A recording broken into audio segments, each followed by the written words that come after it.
जय हिंद शिक्षक साथियों। आज के एक ज्वलंत मुद्दे पर जो है वीडियो है। यहाँ पर मैं आपको एक ट्वीट दिखा रहा हूँ जिसमें लिखा है बी चौधरी, और यहाँ पर लिखा हुआ है एनआईवीएस डीएलएड को मान्यता नहीं मिली तो पूरे देश में रिजल्ट कुछ और ही होगा, क्योंकि ये एनसीटी दिल्ली से मान्यता के बाद @ एनआईवीएस ट्वीट से करवाया गया था। ये एनआईवीएस ट्वीट जो है ये ऑफिशियल है, एनआईवीएस का ऑफिशियल ट्विटर अकाउंट है, और इसमें इसके बाद इन्होंने बताया कि ये अमान्य घोषित किया गया।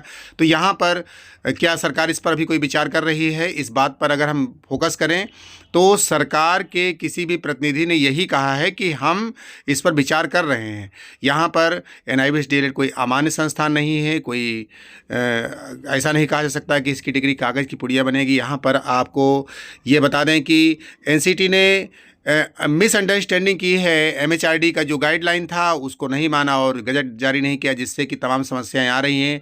आज पटना में गांधी मैदान में अभ्यर्थियों को प्रोटेस्ट के लिए उतरना पड़ा है। अभ्यर्थी लगातार प्रोटेस्ट करके वहां पर इस बात को सरकार के समक्ष रख चुके कि जो हमारा 3.0 है उसमें हमें आवेदन करने का मौका दिया जाए, और इस आधार पर जो है हाई कोर्ट में केस भी किया गया है। यहाँ पर यह अभ्यर्थियों को डर सता रहा है कि अगर सरकारी संस्थान है और एनसीटी भी एक सेल्फ रिकॉग्नाइज बॉडी है, पूरी तरह से अधिकार में है एनसीटी के किसी को मान्य करना, तो ऐसी स्थिति में हमें रोका क्यों जा रहा है?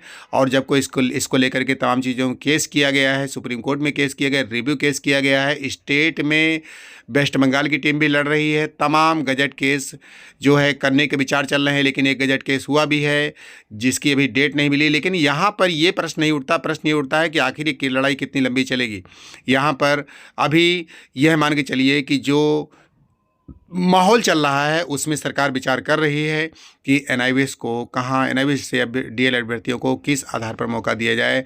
और इसके बारे में जो नया क्यूरिकुलम फ्रेमवर्क है और एनसीटी के द्वारा जो है इसके कुछ दिन पहले यहाँ पर मीटिंग भी हुई थी, एनसीटी की सेमिनार हुआ था, जिसमें गुणवत्तापरक शिक्षा के लिए जो है अब क्या कहते हैं, टीचर को किस प्रकार से रखा जाना चाहिए, कहाँ पर कौन जो है ढांचा सेट होगा, उसकी पूरी तरह से मंथन चल रहा है।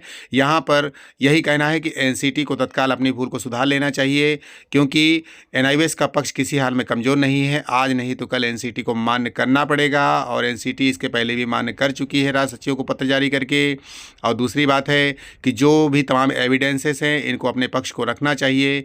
जो पक्षकार लगी हुई है एनआईवीएस डीएलएड के, जितना सबूत एनआईवीएस डीएलएड के पास है उतना किसी भी मुकदमे को जीतने के लिए पर्याप्त होता है। यहाँ पर नंदन बोहरा जी का कहना है कि हमारे साथ धोखा किया गया है, और जो सरकार थी, जो हमारे अन्नदाता थे वो पलट गए। हमें पहले बताया गया कि हम आपके खिलाफ़ कोर्ट नहीं जाएंगे, और अंत में एक बड़ी जो है बात कही गई नंदन बोहरा जी के द्वारा आज ट्विटर अकाउंट पर, जो कि आप देख पा रहे हैं। और इस आधार पर ये कहा जा सकता है कि अभ्यर्थी लगातार इस बात को धोखा समझ रहे हैं कि अगर कोर्स कराया गया तो उसे 18 माह का क्यों बताया गया, जबकि 18 माह की विशेष कंडीशन पे कराया गया था। अभ्यर्थी लगातार इस बात से परेशान हो रहे हैं और इस बात से इत्तेफाक रखते हैं कि हमें न्याय मिलेगा, और न्याय की आस में आज अभ्यर्थियों को पटना में उतरना पड़ा और अपना जो धरना प्रदर्शन के लिए करना पड़ा। सरकार नहीं जाग रही है तो सरकार को बताने के लिए धरना प्रदर्शन किया। अगर एक शिक्षक जो कि कलम लेकर चलता है, अगर वो हाथ में मशाल लेकर चलेगा तो उस देश का क्या होगा।